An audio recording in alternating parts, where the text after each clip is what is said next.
Hi guys, it's me again, Rashan, and for today's video ay samahan niyo ako sa sit-down video kung saan ay i-explain ko kung bakit nga ba nagpahinga ako sa YouTube for a month. So, first of all ay sorry kasi matagal akong hindi nakapag-upload and nagpapasalamat din sa mga taong patuloy na sumusuporta at nanonood sa aking mga previous vlog. So, ayan, start na tayo ng sit-down video. So, yun guys. So, yung unang dahilan kasi that time ay midterm and final period. So, mas gusto ko po munang mag-focus that time sa aking study para po pumasa sa mga upcoming exams. And then, the second reason ay dahil po ako po ay nagpa-opera o inoperahan sa aking fibroadenoma na sakit. So, ako po ay kasalukuyan pa rin nasa recovery period. And ano nga po ba yung fibroadenoma na binanggit ko po? So, yung fibroadenoma po, ayun po ay isang mass or benign na bukol. Benign means hindi po siya cancer na tumubong bukol sa aking breast part or sa aking dibdib. So, ayun po, explain natin kung ano nga yung fibroadenoma. Risk factor niya ay nasa age ng 15 or 14 hanggang 35 years old at karaniwan ito ay dahil sa excessive hormone na tinatawag nating estrogen. So yung dahil hindi balance yung estrogen hormone ay nagkaroon ako ng bukol. So ayun. And dahil doon ay karaniwan na ang checking niya kasi karaniwan na nakakapapo natin siya. So, ang isa sa prevention na mai-advise ko ay ang pag-check or regular check after menstruation ng ating dibdib. Actually guys, yung fibroadenoma is ako muna yung unang nakadiscover sa kanya. So, hindi ko pa alam that time na fibroadenoma yun. Pero, I think hindi siya cancer kasi nung nung time na yon ay masakit siya eh. Hindi siya painless. Ang cancer kasi usually bukol siya tapos painless. So, walang sakit yon, painless.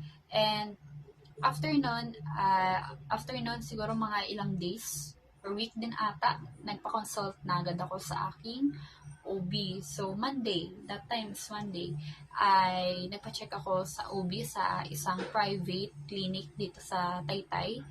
And after nun, ay sinabihan ako ng OB na meron talagang bukol and kailangan siyang ipacheck sa through ultrasound para makita kung anong type siya ng bukol. So, dagdag confirmation na rin kasi yung ultrasound guys para makita kung saan ba na lupalo pa yung mga bukol na possible. So, dun during that sa breast ultrasound ay na-find out na hindi talaga siya cancer, good thing kasi okay yung structure niya, hindi siya magulo and isa talaga siyang solid na mass sabi ng ultrasound na nag-ultrasound. So, yung fibroadenoma kasi guys ay, like I said, mass siya or bukol talaga siya. And after nun, ay na-find out din kung ilan, which is, ayun ay dalawa na magkatabi. So, around 1 to 2 inches or 1 to 2 cm guys. If doon lang siya sa dalawa eh. Medyo nakalimutan ko na kung 1 to 2 cm or 1 to 2 inches. And dalawa sila na magkatabi. So, ayun. After nun ay bumalik kami sa OB. Tapos, OB na-refer naman kami sa surgeon, which is yung surgeon kasi na yun ay matagal na rin talaga nag-o-opera para rin sa mga cancer patient. So, ayun. So, after nun, actually, kinapa din actually ng surgeon and binasa din yung ultrasound mismo. Tapos, same day, actually, guys, medyo hassle yung araw na yun kasi nag-online classes din ako noon sabang na inaantay na tawagan ng doktor.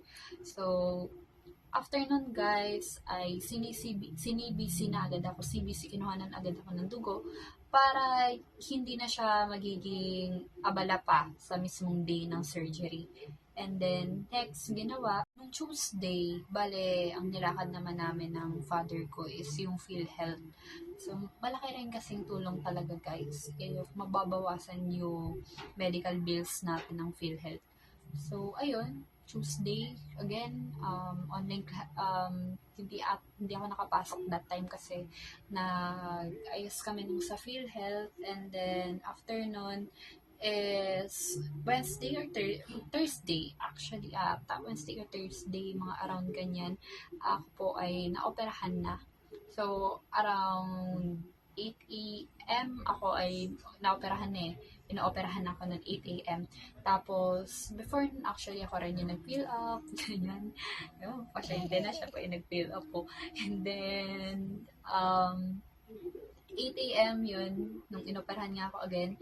And then, hindi ko na siya maalala guys kasi ako yung nilagyan ng anesthesia. So, bali, nung nilagyan na kasi ako ng anesthesia, kasi dalawa yung doctor na, isang yung surgeon ko, at saka yung isang anesthesiologist. Tapos, 3 or 4 siguro na nurse yung andun din nung sinasurgery ako. So, bale, nung pagising ko kasi wala na akong masyadong tandaanan kasi tinusukan ako ng anesthesia after nun through IV. So, after nun is nagising na lang kasi ako around 11 a.m. sa recovery operating room. Tapos, ano siya tawag dito, nung time na yun, nanginginig pa ako, nag-chill yung katawan ko because of the anesthesia. And then, nagising din ako na meron na pala akong sa ilong, yung oxygen. So, ayun guys. So, minsan, nung time nga na yun, actually, mas inisip ko pa yung pumasok. Kasi, may online class pa ako na ng 11 something, 11:30 ata, 11, mga ganun, may online class pa ako nun. Wala guys. After ko kasi na nanginginig na, nakatulog ulit ako guys. Actually, natatandaan ko pa yun sabi ko pa sa isang nurse dun. Kasi nakita niyang gising na ako tapos tinanong niya ako okay lang ako. So, tinanong ko siya, nurse, nasa na po ko nasa operating room pa rin po ba ako or nasa may isa pang specific akong sinabi, nakalimutan ko na. And then, ayun, sabi niya, nasa ako, operating recovery room. So, ayun. So, after naman nun guys, siguro mga 30 minutes din na, or ilang lang din, nagising na din ako. Nagising na rin talaga ako ng fully awake na, and hindi na ako nanginginig that time. So, maganda rin yung very fast lang yun nangyari kasi yung mga nurse din doon, ang babait, approachable, mafe-feel mo yung comfort nila na, ma'am, okay ka lang ba? Okay ka ba?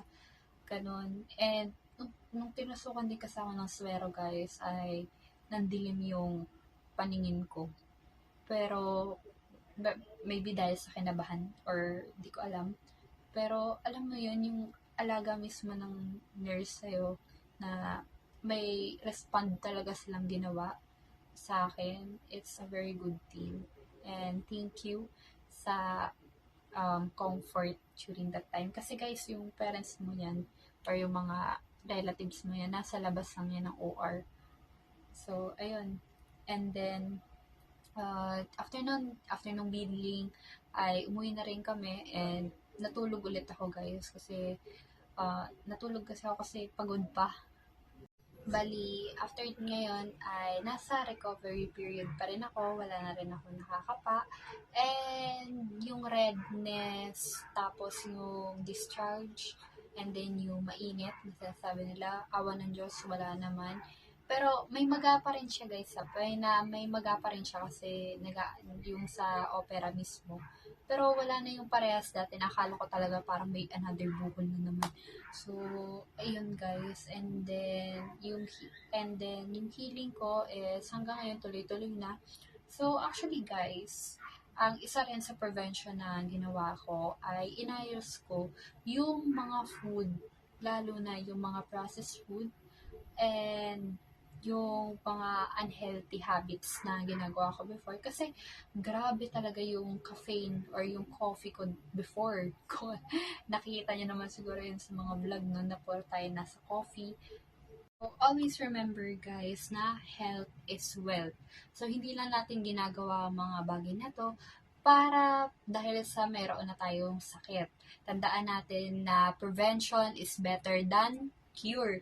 So, kailangan is mas habang bata pa tayo ay natutunan na natin na magkaroon tayo ng healthy habits and para ma-prolong yung life na meron tayo and ma-prevent natin yung iba pang mga diseases or mga sakit.